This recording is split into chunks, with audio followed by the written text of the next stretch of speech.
تو میں کہوں گا نہیں، بالکل نہیں، وہی گھر اچھا ہے جس میں غربت کے ماحول میں مجھے علمی ثروت مندی کی دولت واہ نصیب واہ ہوئی. واہ واہ، جی بجا فرمایا.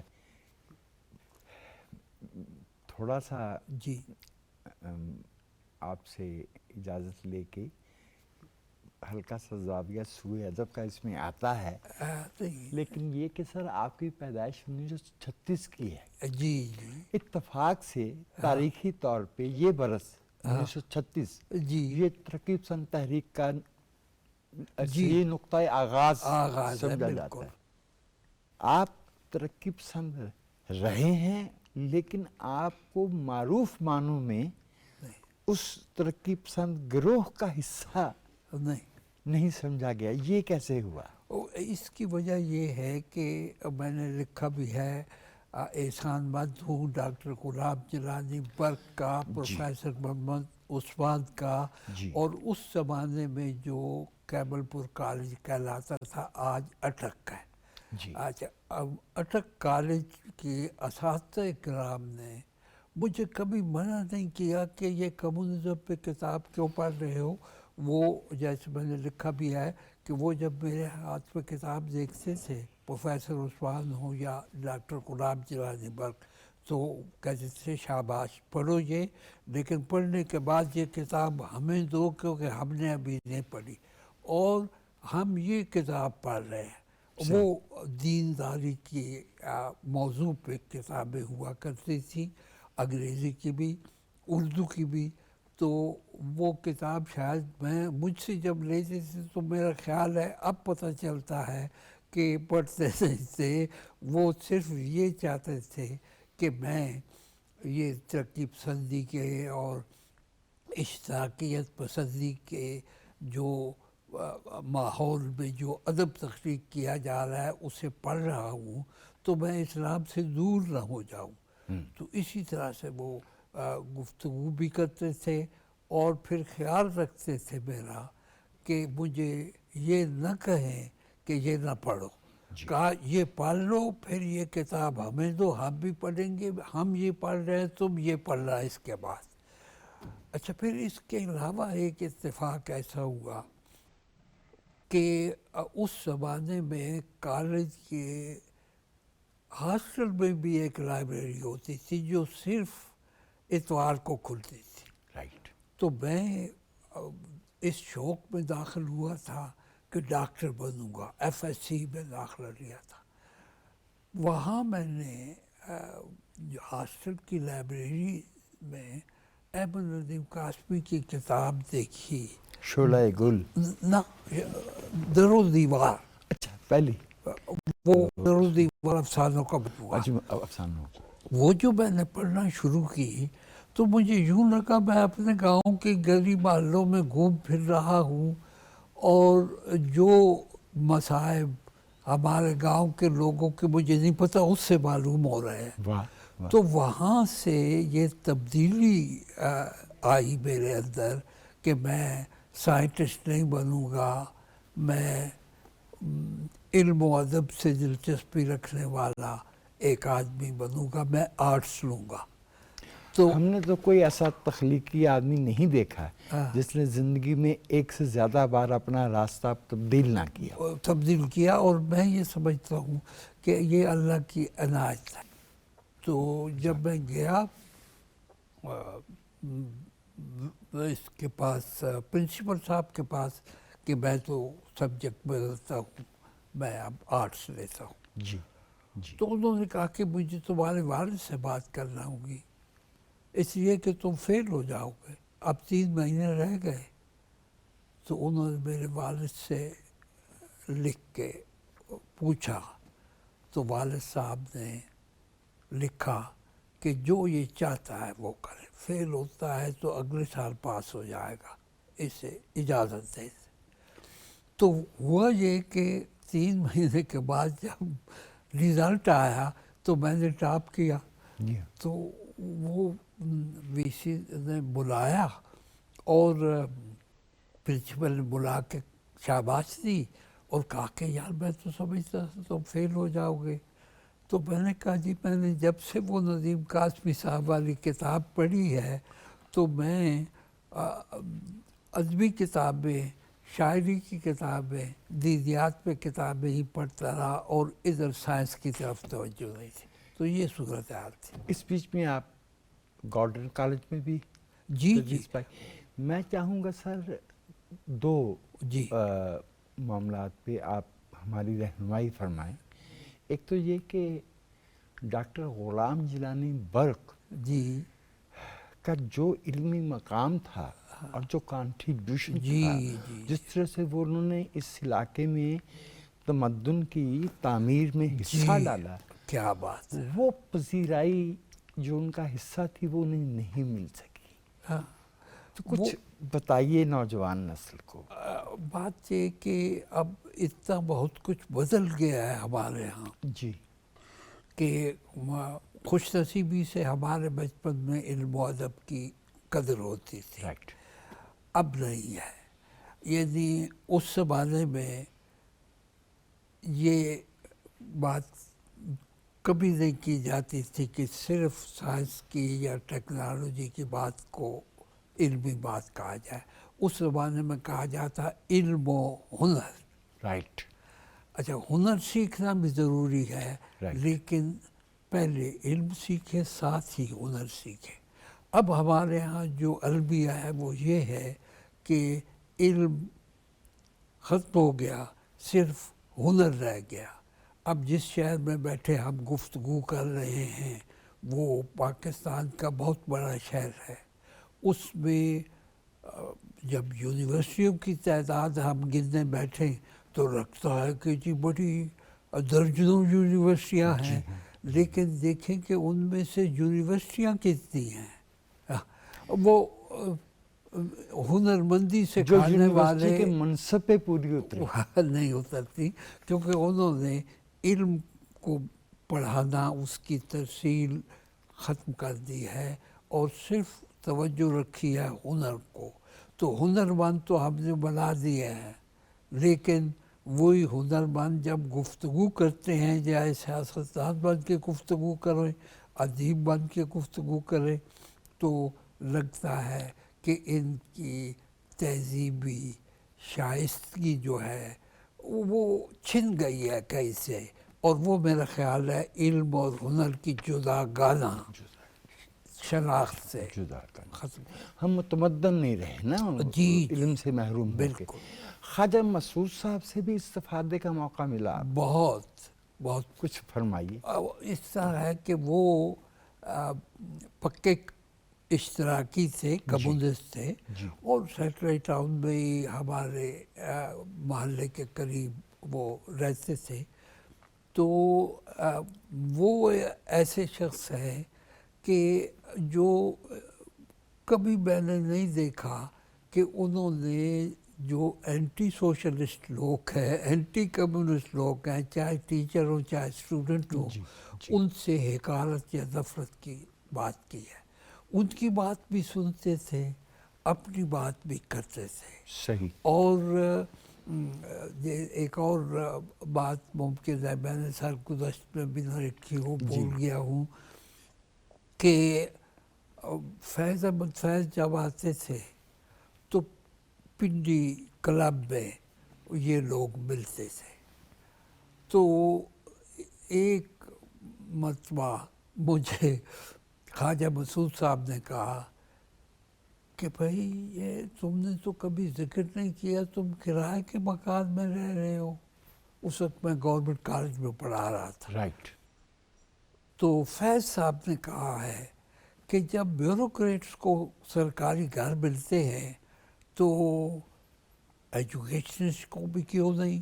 اور دیکھو وہ فتح محمد ملک وہاں رہ رہا ہے، اور جو سیکشن آفیسر ہے وہ اسی علاقے میں سرکاری مکانوں میں رہ رہے ہیں. تو اس اعتبار سے انہوں نے کمشنر سے بات کی، کیونکہ کمشنر بھی اس گفتگو میں موجود تھا جب فیض صاحب نے یہ بات کی. تو مجھے فون آیا کمشنر آفس سے کہ تم کل اگر آ سکتے ہو تو آ جاؤ، ورنہ پھر پرسوں آ جاؤ۔ تو میں اگلے دن گیا تو انہوں نے کہا کہ بھائی یہ فیض صاحب نے سوال اٹھایا ہے، ہمیں بھی اندازہ ہوا ہے کہ یہ ہم اسکالرس کے ساتھ اور تعلیم عام کرنے والے لوگوں کے ساتھ زیادتی کر رہے ہیں، جی تو تمہیں سیٹلائٹ ٹاؤن میں فلاں مکان الاٹ کیا جاتا ہے سرکاری طور پہ۔ اچھا، تو وہ مجھے لگتا ہے میرے علم کے مطابق کہ میں پہلا ایک ایجوکیشن ورکر تھا کہ جسے سرکاری مکان ملا، اور پھر اس کے بعد ملتے چلے گئے لوگوں۔ پروفیسر صاحب، فیض احمد فیض اور احمد ندیم قاسمی جی دونوں کی قامت میں کوئی اب جی سوال تو نہیں ہے، جی جی it belongs to history now, لیکن دونوں کے درمیان گرم جوشی میں اونچ نیچ آتا رہا۔ بہت آتا رہا۔ آپ نے جی ندیم شناسی بھی لکھی، جی اور 94 میں فیض صاحب کے جی انتقال کے 10 برس بعد فیض صاحب کی شخصیت اور فن پہ بھی آپ نے اور ایسی وسعت سے کہ جو فیض صاحب کے خود کو سمجھتے ہوں ہلکا جی مند، ان کو بھی ناگوار نہ گزرے، اور آپ کا جو اپنا نقطہ نظر ہے وہ آپ نے پیش کیا اور فیض صاحب کے شعر سے نکال کے پیش کیا۔ یہ جو وسعت قلبی ہے جی جس میں آپ گروہ بندی کا شکار نہیں ہوئے، نہیں، بالکل نہیں۔ یہ اس کی اگر جڑیں دیکھنا چاہیں یا اس کو کن تک پہنچنا چاہیں، کچھ فرمائیے کہ ایسا کیسے ممکن ہوا؟ چونکہ لگتا ہے کہ آخری وقت عہد میں، آخری برسوں میں جی ندیم صاحب کچھ ذرا زود حس بھی ہو گئے تھے۔ ہاں، نہیں بلکہ پتہ نہیں کہنا چاہیے یا نہیں کہنا چاہیے، مجھ سے بھی ناراض کہ بھائی میں نے وہ فیض پہ آخری جو جی ہاں، وہ کتاب، تو اب ہوا یہ، فیض صاحب کو میں ہمیشہ سے اپنا سرچشمہ فیضان سمجھتا چلا آ رہا تھا، جی جی لیکن ایک تقریب ہوئی اسلام آباد میں جس میں فیض صاحب نے جس کی صدارت کی، جی جی اور وہ تھی ڈاکٹر ایوب مرزا کی کتاب ترکیب پسند ادب کے بارے میں۔ بالکل صحیح اس فرمایا پہ آپ نے، بالکل بالکل۔ تو مجھے بھی کچھ کہنا تھا، تو میں نے ایک مختصر سی تحریر 2-2.5 صفحات کی لکھی، جس میں یہ کہا کہ ترقی پسند تحریک ایک زمانے میں اردو ادب کی ایک بہت بڑی تحریک تھی، اور فیض احمد فیض، احمد ندیم قاسمی، ظہیر کاشمیری سارے یک زبان اور یک دل تھے۔ جی لیکن اب یہ ہے کہ وہ 2 حصوں میں بٹ گئی ہے، ایک فیض کے پرستاروں کی ہے، ایک ندیم قاسمی کے پرستاروں کی ہے۔ جی اور وہ پرستار جب ہم دیکھیں تو وہ ترقی پسند نہیں ہے، وہ اور مسلک کے لوگ ہیں۔ تو میں نے تو وہ بات کر دی اس طرح سے۔ فیض صاحب نے ایوب مرزا سے کہا کہ بھائی تم نے ملک صاحب کو بھی کھانے پہ بلانا ہے۔ اس نے کہا میں نے آلریڈی بلا رکھا ہے کہ میں نے ان سے بات کر لی۔ اب وہ لوگ اٹھتے گئے، پھر انہوں نے کہا کہ جب سب لوگ اٹھ جائیں گے اس کے بعد بات کریں گے۔ جب سب لوگ اٹھ گئے تو کہنے لگے میں نے سوچا ہے کہ بھائی یہ مناسب نہیں ہے، یہ غیبت ہو جاتی ہے، تم لاہور آؤ اور ندیم صاحب اور میرے ساتھ بیٹھو، ہم یہ بات کرتے ہیں، میرا قصور ہوگا میں مان لوں گا، ان کی اگر کوئی شکایت ہے تو وہ بھی سامنے آ جائے گی، لیکن جو تم نے کہا ہے وہ ٹھیک ہے۔ 2 گروپ بن گئے ہیں، ہم دونوں کے ارد گرد جو پرستاران کا ہے وہ ترکیب ساز مسلک کے لکھنے والے اور پڑھنے والے نہیں. تو میں نے ان سے کہا کہ حضور میں کون ہوتا ہوں؟ آپ دونوں آپس میں بیٹھے اور اپنا بات کریں، پھر میں آپ سے پوچھ لوں گا، ان سے پوچھ لوں گا. لیکن مجھے یہ بات محسوس ہوئی تو میں نے کہہ دی.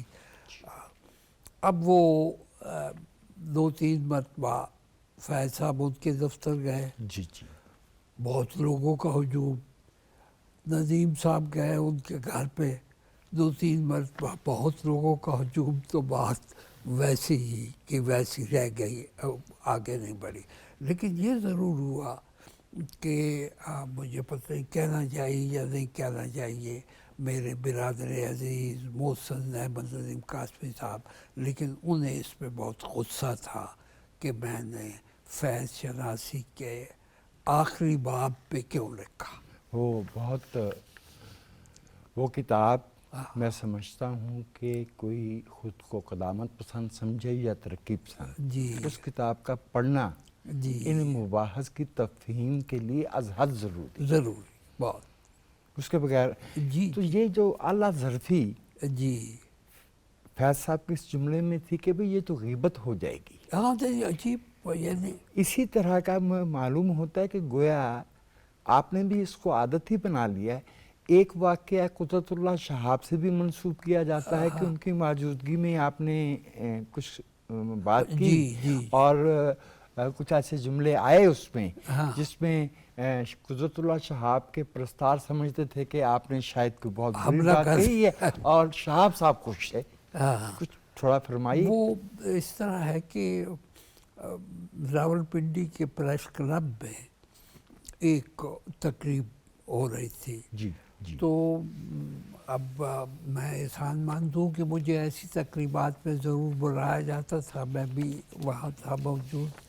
تو میں نے شہاب صاحب کے فن پہ جب ختم کی اپنی تحریر، رائٹ سر. تو آگے کہا کہ اب جب سے ایوب خان کے کا عہد شروع ہوا ہے تو شہاب صاحب نے سیاسی موضوعات پہ لکھنا شروع کر دیا ہے. تو ان کی 2 تحریروں کو سامنے رکھا اور وہ انہیں ایک طرح سے نکتہ چینی کی ان پہ کہ یہ نہیں ہونا چاہیے، کیونکہ وہ شہاب صاحب کی افسانہ نگار فردی کہاں ہے، وہ افسانہ نگار کہاں ہے. کہا. تو اب وہ ہوتا ہے کہ جب اقتدار میں لوگ ہوتے ہیں تو بہت سے حقیقی، بہت سے جعلی پرستار، تو ایک شور مچ گیا کہ یہ صاحب کے خلاف بات کر دی سارے. تو شہاب صاحب نے کہا کہ چپ، اس نے ٹھیک بات کی ہے اور یہ میری غلطی ہے. اچھا اب وہ ختم ہو گئی بات.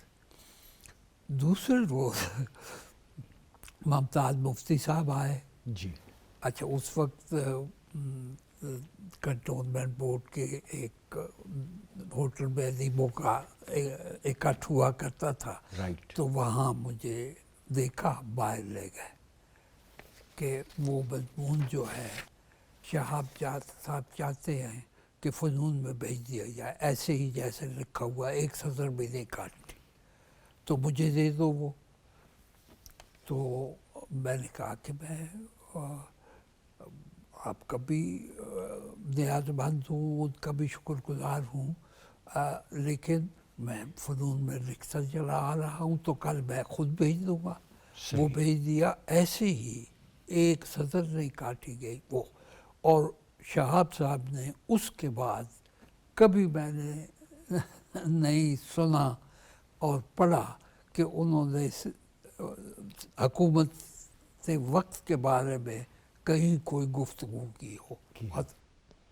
ناظرین، ہم پاکستان میں صفحہ اول کے دانشور، نقاد، استاد محترم پروفیسر فتح محمد ملک صاحب سے گفتگو کر رہے ہیں. ایک چھوٹے سے وقفے کے بعد دوبارہ آپ کی خدمت میں حاضر ہوتے ہیں.